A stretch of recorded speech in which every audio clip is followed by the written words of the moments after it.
Praise the lord. దేవుని పరిశుద్ధ నామమునకు స్తోత్రములు. మీరందరూ దేవుని కృపలో వర్ధిల్లుచున్నారని ఎంతగానో దేవునికి కృతజ్ఞతలు చెల్లిస్తున్నాను. కాసేపు దేవుని యొక్క వాక్యాన్ని ధ్యానిద్దాం. ఇర్మియా 33:14.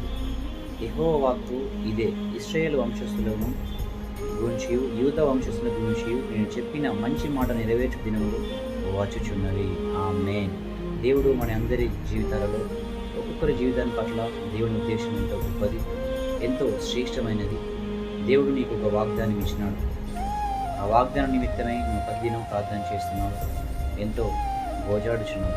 కానీ ఆ వాగ్దానం నీ జీవితంలో ఆలస్యం అవుతుంది కావచ్చు. ఒకసారి యోసేపును జ్ఞాపకం తెచ్చుకోండి. దేవుడు ఎవరి జీవితాలు అయితే వాగ్దానం చేసినాడో ఆ వాగ్దానాలు కొంచెం ఆలస్యం అవుతున్నాయంటే దేవుడు నిన్ను ఒక ఉన్నతమైన స్థితిలోకి, ఒక గొప్ప స్థాయిలోకి తీసుకెళ్ళడానికి. అబ్రహామును పిలిచినప్పుడు దేవుడు ఎంబటే గొప్పగా ఆశ్రయించలేదు. అనేకమైన కష్టాలను అనుభవించినాడు, హింసలు అనుభవించినాడు. ఎట్టకేలకు దేవుడు గొప్ప వంశానికే, గొప్ప విశ్వాసులకు తండ్రిగా మార్చినాడు. యోసేపును ప్రైమ్ మినిస్టర్గా మార్చినాడు. దావీదును రాజుగా మార్చినాడు.